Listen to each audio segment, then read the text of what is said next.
Time's up, Boggs. It's your world, boss. Life seems perfect on screen, but what happens when the camera stops rolling? How'd you react knowing the people you've idolized on screen committed shocking crimes? These cases of celebs rotting in jail will shock you. Number 10.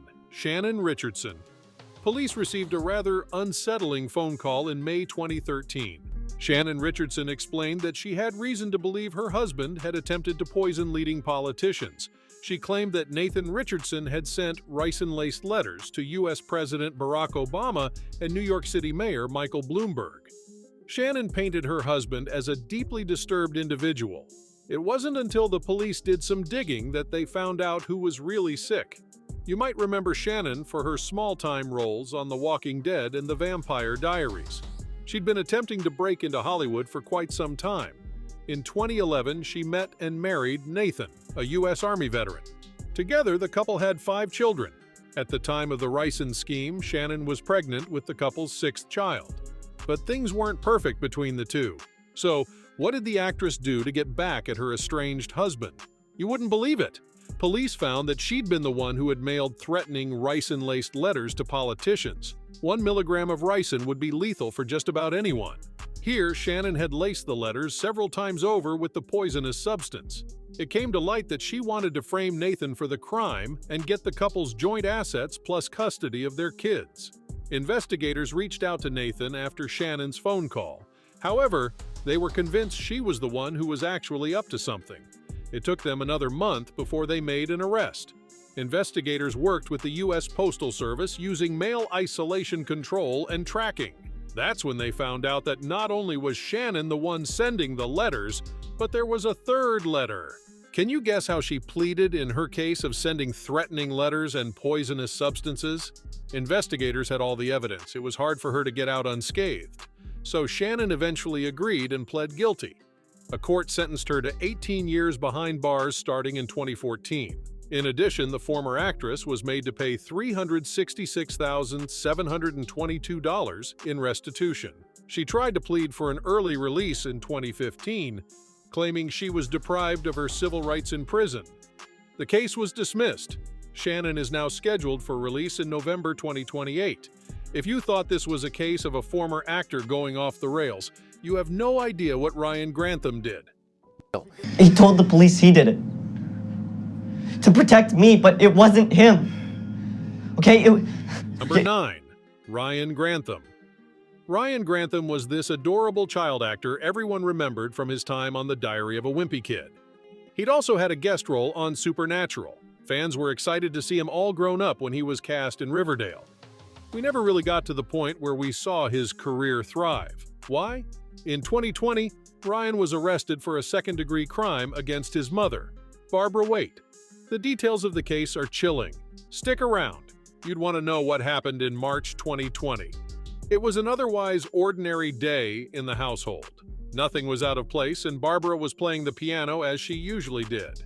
However, on that fateful day, Ryan decided to end his mother's life. Apparently out of nowhere, a switch had turned off inside of the former child actor. His mother was the first person on his list. Ryan had planned a whole itinerary of crimes to commit later that day. After taking the life of his mother, Ryan captured a video using his GoPro camera. He showed his mother's lifeless remains on film and confessed to the crime. He then covered Barbara's remains in a white sheet and lit candles around her. Then, he hung a rosary over the piano. Investigators believe that this was Ryan's way of saying goodbye to his mother one last time. After all, he planned on committing maybe the worst crimes in Canadian history the next day. You'd never be able to guess what this former child star had in mind. Ryan packed his car with ammunition and alcohol the next day. He claimed that he planned on either going to President Justin Trudeau's residence or Simon Fraser University. He planned to either eliminate the president or go on a spree and take other lives. Did he do either? No, in the very nick of time, Ryan decided to turn himself over to the police. The former actor confessed to everything, and he didn't hold back. He told investigators that he'd been fantasizing about taking lives for a long time. His mother was the first person on his list. He had ultimately planned on eliminating himself after being done with his criminal spree. A judge reduced Ryan's charges from first degree to second degree. This was only because he decided to turn himself in. So how long would the former child star be in prison for? His whole life. Ryan Grantham was sentenced to life in prison with the eligibility for parole after 14 years. To this day, we don't know why Ryan decided to harm his mother that night. Maybe something twisted took over him. Maybe it was a psychiatric episode. Joe's son, on the other hand, had been a cold and calculated criminal for a long time. Authorities uncovered several secrets about him in 2008. Part one. Okay. What else did you do? You just act? Is that how you make your living, just acting? Number 8. Joe's son. The South Korean-born actor made a name for himself in Hollywood when he starred in Austin Powers, Man of Mystery. The mixed martial artist and wrestler played the role of Random Task. It was a parody of the character Odd Job from the James Bond franchise. The movie came out in 1997 and was Joe's son's only acting credit. Still, it was a memorable role, and he was reportedly looking to break into Hollywood at the time of his arrest. Today, Joe's son is locked up for life because of several criminal proceedings against him. All of them, however, started when he was booked for vandalism in 2008. In May 2008, Joe was arrested after his roommate reported him for kicking his car. A court found the former actor guilty of vandalism. He was subsequently sentenced to 60 days in jail and 60 days on probation. That would have been the end of it had Joe not violated his probation. In August, he was arrested again. This time, however, police took a routine DNA sample during questioning. That's when Joe's whole world came crashing down. Police matched his DNA sample to evidence from a 1990 sexual assault. The woman reported that 2 people had kidnapped and assaulted her on Christmas Eve. They'd repeatedly threatened to end her life if she didn't comply. The case went cold for a while. However, the former actor's DNA sample reignited the cold case. Joe's trial for the assault started in 2011. Unfortunately, the statute of limitations for sexual crimes had passed by then. He was still booked under ending someone's life and torture. Those crimes do not come with any limitations. A court found that Joe and his accomplice had planned on ending the woman's life that night. They only let her go out of sheer luck. He was sentenced to serve between 7 years to life for the crime. Is that where the case ends? Nope. Stick around because there's still more to come. Joe was charged with life behind bars in September. A month later, he was rearrested while still in prison. This time, it was for a crime that had occurred on prison grounds. Joe's cellmate, Michael Thomas Graham, had reportedly taunted him a few hours ago. This led to an angry confrontation which ended with Joe physically assaulting him for 30 minutes straight. Michael passed away at the scene and Joe was taken into solitary confinement. A new trial started and the former actor was sentenced to an additional 27 years. Only a few cases are as disturbing as Joe's son's, and one of them would be Zara Fitzpatrick's. Number 7. Zara Fitzpatrick. The British actress was on her way to enjoying a successful career in Hollywood. She'd worked as a stuntwoman and martial artist behind the scenes for several years. Everything changed when she was cast alongside Benedict Cumberbatch on Doctor Strange in 2016. Everything changed again for her in 2021 when she was arrested for sexual misconduct with a minor. In 2021, a victim came ahead and accused Zara's husband, Victor Mark, of inappropriate behavior when she was 14. This led to a series of events and investigations. Another victim came forward and claimed that Victor and Zara had a joint assault. The circumstances of the case went from bone-chilling to terrifying. Stick around! As it turns out, Victor had groomed Zara, too. Her father alleged that he was Zara's martial arts instructor. They had a very huge age gap, but Victor coerced Zara into a relationship. The pair eventually got married in 2015. The first victim claimed that the assault only involved Victor and occurred between 2002 and 2003. However, the second victim claimed that Zara was an active participant in her case. Both victims claimed that they'd been lured by either Victor or Zara. They came from vulnerable backgrounds and were taken advantage of. The judge hearing the second case against Zara was sympathetic. He claimed that he did believe the actress herself was a victim of Victor too. However, there was no excusing her actions against the second girl, a 13-year-old minor. The public reaction was mixed, and one weird incident went viral. A woman could be heard on camera screaming in support of Zara as she walked in for her sentencing. The actress in turn turned around, smiled, and waved at the woman. This enraged the public, who believed she wasn't taking the case seriously. Interestingly, that was also the day the judge sentenced her to 8 years behind bars. That's how you fumble a booming acting career. In Michael Jace's case, though, he fumbled an established career. I didn't commit first-degree murder. There was no premeditated anything. Number 6. Michael Jace. Jace got his big break in 2002 when he was cast as LAPD officer Julian Lowe on The Shield. Before this, he had small acting roles here and there, nothing too memorable. The Shield helped him kickstart a career in the industry. That was until he fumbled his career by ending his wife. The actor's role as Julian on The Shield earned him critical acclaim. He was a part of the main cast for 88 episodes, across all 7 seasons. Everyone loved watching Officer Julian on screen. He was a fan favorite. He also portrayed himself as being a family man and an active father and husband in real life, too. He'd been married to former track star April Jace since 2004.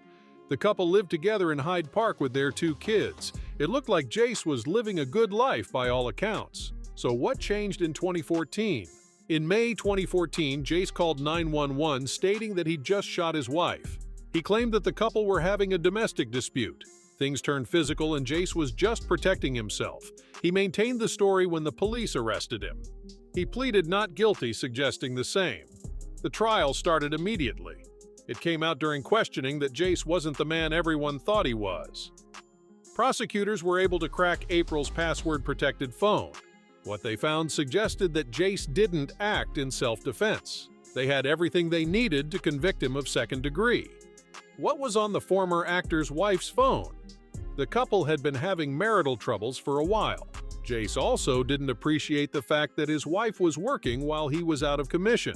That, plus the fact that he suspected she was having an affair. It all came together, and Jace eventually confessed that he shot his wife out of jealousy. It was an open and shut case from there on.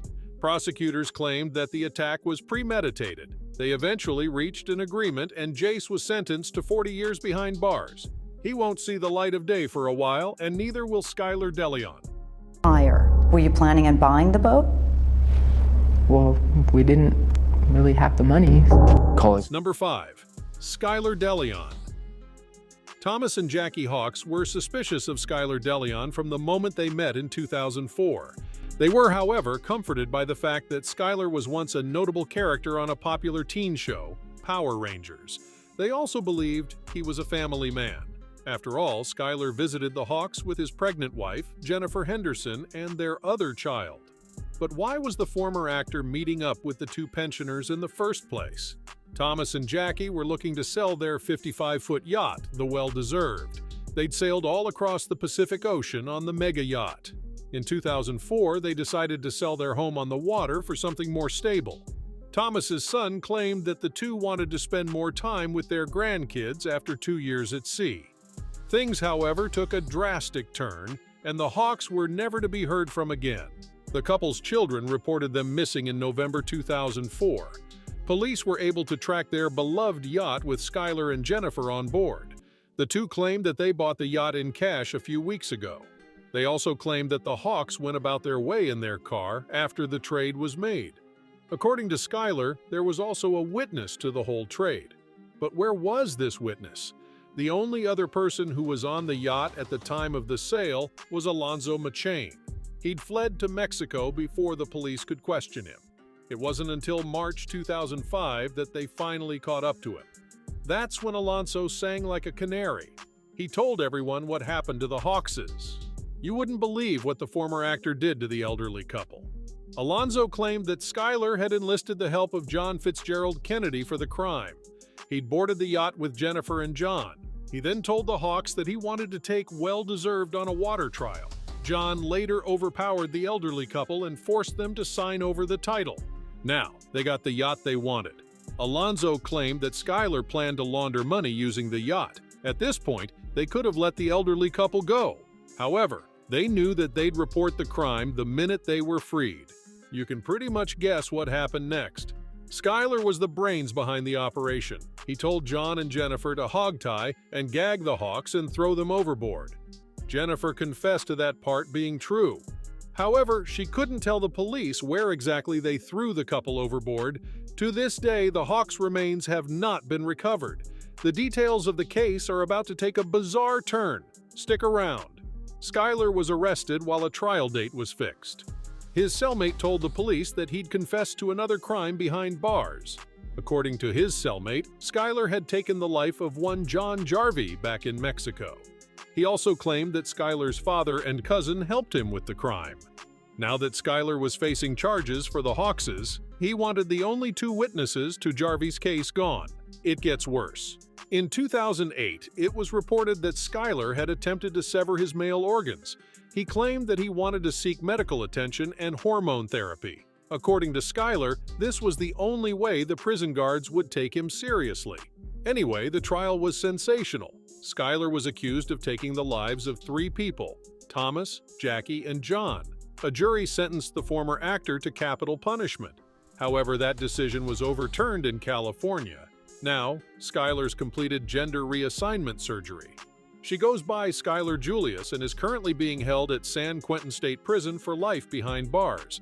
This case came with a lot of twists and turns. It's something like what we experienced in Todd and Julie Chrisley's case. Number 4. Todd and Julie Chrisley. Fans have probably heard the surname from the popular USA Network reality show, Chrisley Knows Best. The show revolved around the lives of Todd and Julie Chrisley, real estate tycoons, and their kids. Chrisley Knows Best started filming in 2014. It was one of those interesting shows that continued filming when the family was accused of bank fraud. So, what led to the family's downfall? They needed to maintain a wealthy appearance despite having no money. Everyone loved Chrisley Knows Best for their weekly dose of laughter and entertainment. The show featured Todd, Julie, and their children. Todd had 2 kids with his ex-wife Teresa, who were also featured on the show. He then had 3 children with Julie, including Savannah Chrisley. The show was also popular because it featured the dark side of Chrisley's lifestyle. Todd's oldest son was a recovering drug addict who lost custody of his son earlier on in the show. The show also featured frequent spats between the siblings and sometimes between the couple, too. They banked on being seen as a wealthy and dysfunctional family, which is why the network incorporated Todd's tax evasion into the show. It came to light in 2017 that the Chrisley family patriarch hadn't paid his taxes in years. He was under investigation by Georgia authorities. Then, in 2019, the couple was formally arrested and charged for attempting to defraud the bank. The couple would reportedly take out massive loans from the bank. They do this to keep up appearances on the show and in their local community. Their financial advisor was an asset to the crime. They wouldn't declare their assets and would get away with wire transferring several hundreds and thousands of dollars. Authorities in Georgia arrested the pair in October 2019. Todd posted an Instagram caption before his arrest saying that authorities had him confused with someone else. He claimed that the case was bogus. He also promised his fans that he'd be out in no time. Was he right? Only partially. Let's find out more. The couple was accused of evading nearly $2 million in taxes. They settled their cause with authorities in Georgia for a massive sum. However, they were still under investigation for federal indictment. This was all back in 2019. Todd posted again on Instagram saying that he had nothing to hide. He stated that he knew the federal case would either be dropped or settled too. He was wrong. The couple were charged with a collective 19 years behind bars in 2022. It was revealed that the Chrisleys took loans against several fraudulent businesses. They hid their assets for years and attempted to defraud the banks. Todd was sentenced to 12 years and Julie to 7. Julie reportedly turned on her husband during the trial. She told investigators that she didn't understand the extent of the crime. She made it sound like Todd was the mastermind behind it all. Investigators, however, believe that she was a co-conspirator. The two reported to their respective prisons in January 2023. Does the case end there? No, it doesn't. Savannah Chrisley started her podcast Unlocked in 2023. The podcast detailed, among other things, the prison conditions her parents were subjected to. Savannah's been accused by many people of making tone-deaf comments. For example, she complained that her parents didn't have access to air conditioning. She also complained that her parents were down to receiving only 1,000 calories per day. Her latest update came in September 2023. That was when Savannah announced her parents' sentence had been reduced. Todd's sentence had been reduced by 2 years and Julie's by 14 months. To this day, the Chrisleys maintain their innocence. Likewise, so does Joe Exotic.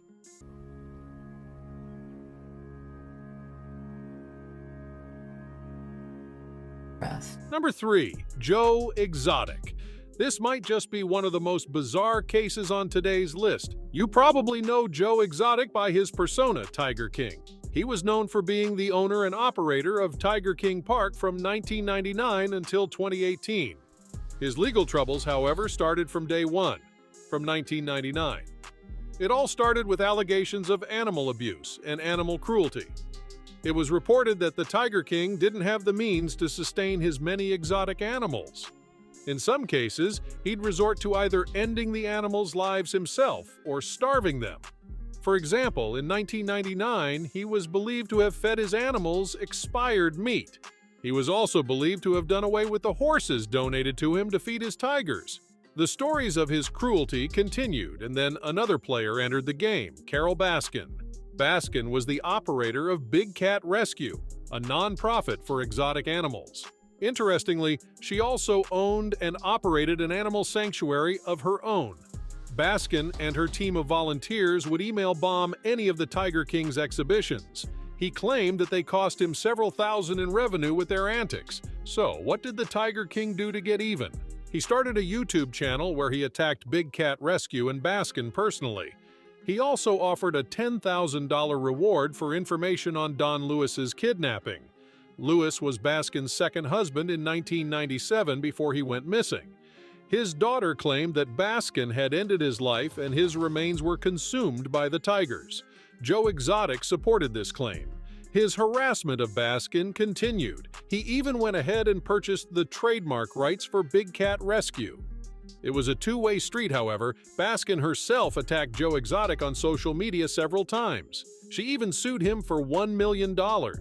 So, is the Tiger King now in prison and serving 21 years for animal cruelty or harassment? Neither. It's actually for his conspiracy to commit a crime. In 2019, it was revealed that he'd hired a hitman to end Baskin. At the time, Baskin had successfully sued him for $1 million. The Tiger King had gone broke because of the back-and-forth harassment. Baskin never really got the $1 million she was granted by the court. Joe Exotic claimed bankruptcy in 2015 and said that Baskin was to blame for everything that had gone wrong in his life. His way of dealing with the situation, however, was sinister. He hired a hitman and placed a hit on his rival. Federal investigators apprehended Joe Exotic while he was making his plans. A court heard the Tiger King's pleas but ultimately sentenced him to 21 years behind bars. But there's more. We still have to talk about the impact Netflix's Tiger King had on the case. Netflix premiered the true crime documentary Tiger King in 2020. The show had one season which detailed the information of the case. This included Lewis's disappearance and how Baskin had antagonized Joe for decades. Sympathetic viewers formed Team Tiger. They rallied to have Joe Exotic released. How did they plan on doing that? They presented a 300-page letter to then-President Donald Trump citing reasons why Joe should be released. Donald Trump had stated that Joe was odd but interesting. Everyone believed that the former president would eventually pardon Joe Exotic. It didn't happen in his term, however, so Team Tiger decided to lobby again during President Joe Biden's term. This time they had more support.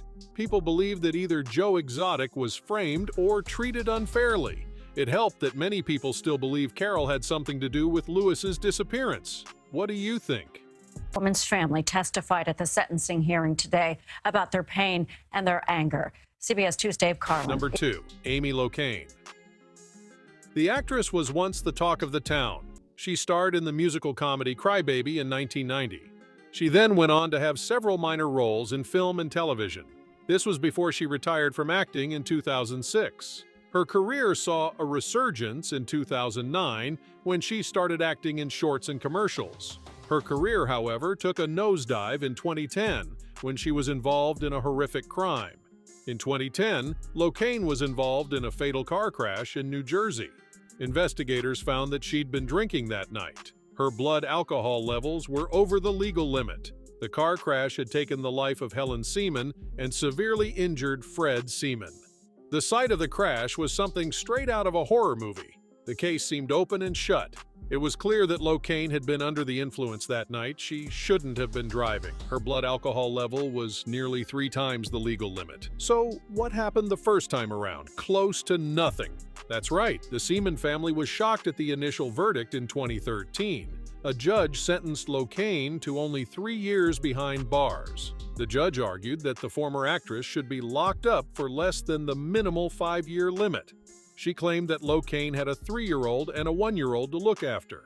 The Seaman family actively tried to get Locane locked up for good, or at least for longer. Things didn't work out the first time around. Locane was released earlier than anticipated on parole. She'd only served 2 years in 2015 at the time of her release. However, shortly after being released, her husband filed for divorce. He also sought custody of their 2 kids. Did Amy Locane get out scot-free for the crime? Keep watching. In 2016, after several attempts, the Seaman family was awarded a retrial. A panel found that the initial sentencing was too lenient. After all, the former actress had just ended someone's life, all the while being under the influence. The initial judge argued that Locane should only spend 6 more months behind bars. This was challenged and Locane was sentenced to an additional 5 years. The case, however, still doesn't end here. The former actress never really made it back to prison in 2019. She was allowed to be out on bail pending her appeal.